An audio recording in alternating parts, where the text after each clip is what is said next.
बजा देंगे, हम सरकार हिला देंगे, तेरी तानाशाही नहीं चलेगी, नहीं चलेगी, मामा तेरी तानाशाही नहीं चलेगी, चार चवन्नी थाली में, मामा के दादे पानी में, हाथ में, मामा जी के राज में, कटोरा लेके हाथ में, करो अर्जेंट करो, हमको परमानेंट करो, 10,000 में दम नहीं, 30,000 से कम नहीं। हड़ताल का जो कि प्रदेश कार्यकारिणी के समक्ष ये बैठक में तय हुआ था, चरणबद्ध आंदोलन था ये हमारा।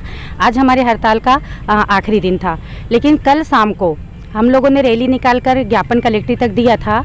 उस बीच हमारे प्रतिनिधित्व मंडल की माननीय मुख्यमंत्री जी ने बुलाकर उनकी बैठक रखी गई और बैठक में उन्होंने हम लोगों को संतोषजनक उत्तर नहीं दिया है, जिससे बहनें काफ़ी नाराज़ हैं और वो बहुत दुखी हैं। तो नियमितीकरण की और दूसरा हम लोगों की तनख्वाह बढ़ाई जाए, 18,000 और जो 9,000 की जाए।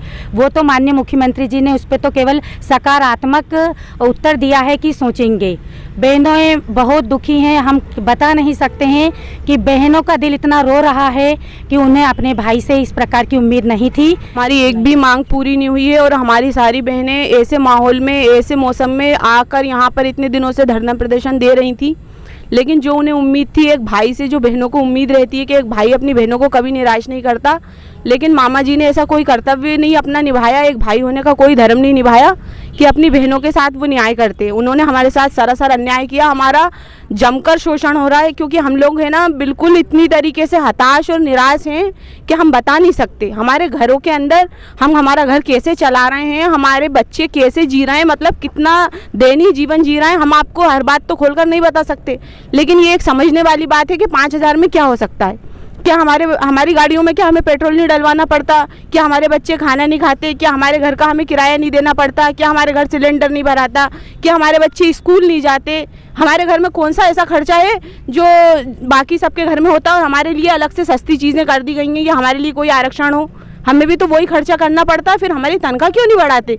जब महंगाई इतनी बढ़ रही है, टीचरों के लिए साल में 4-4 बार आप है ना महंगाई भत्ता देते हो, तो हमें मतलब कोई भत्ता नहीं मिलना चाहिए? हमें कोई सरकार सुविधा देने को क्यों तैयार नहीं है? जब हमारे से काम करवाने को तैयार हो तो हमें तनख्वाह क्यों देने को तैयार नहीं हो? एक मनरेगा के मजदूर को 400 से 500 रुपये रोज प्रतिदिन मिलता है, जो बिल्कुल अंगूठा छाप होते हैं, तो क्या हम उनसे भी गए बीते हैं?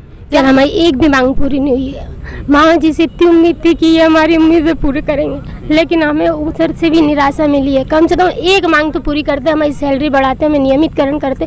आज हम हमारे बच्चों को छोड़ के ऐसे मौसम में आके यहाँ बैठे, हमारे घर का पूरा अस्त व्यस्त सब कुछ पड़ा हुआ है। आप बताइए इतनी कम सैलरी में हम लोग कैसे हमारा जीवन यापन करें, हमारे बच्चों को पढ़ाएं या घर चलाएं। हमारे पति लोग भी प्राइवेट जॉब करते हैं, उनकी भी कभी लगती है कभी नहीं लगती है, तो हम इस स्थिति में कैसे जीवन जिए? मतलब जिन लोगों को इतनी सैलरी की ज़रूरत नहीं है, ना इतना काम कर रहे हैं, उन लोगों को इतनी सैलरी दी जा रही है और हम लोग रात दिन एक कर रहे हैं। कोरोना के काल में बारिश के टाइम भीगते हुए हम पे दया दृष्टि नहीं दर्शाई, ना ही हमें ऊपरी कोई सैलरी दी, ना ही किसी भी कार्य का ऊपर से हमें कुछ भी नहीं मिला। तो हम आज बहुत निराश है सर। हम क्या पता हमारा घर कैसे चल रहा है। इससे ज़्यादा में आपका घर क्या खाना नहीं है क्या? सर खाना ही सब कुछ नहीं होता, खाना तो एक कुत्ते को भी मिलता है, हाँ, जिसका कोई नहीं होता खाना तो एक भिखारी को भी, आप रोड पे बैठ जाओ आपको भी कोई दे देगा, लेकिन इसके अलावा अच्छा जीवन के जीने का हम कार्यकर्ता सहायक को कोई हक नहीं है क्या? हमारे चरणबद्ध आंदोलन चल रहा था, आज उसका 6वां दिन है और सभी बहनें जिस आशा से, उम्मीद से यहाँ आई थी दूर दराज से,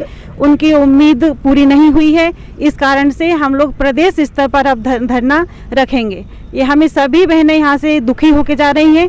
ऐसा किसी ने सोचा नहीं था, थोड़ी सी आशा थी, एक उम्मीद थी जो अभी पूरी नहीं हुई है किसी भी बहनों की। अपनी मांग रखी थी, मुख्य थी नियमितीकरण की या मानदेय बढ़ाने की, वो उन्होंने एक भी मांग हमारी पूरी नहीं की है। जो मांग उन्होंने पूरी की है वो तो वैसे ही सरकार के नियमों में आती है, तो वैसे ही हो जाती है।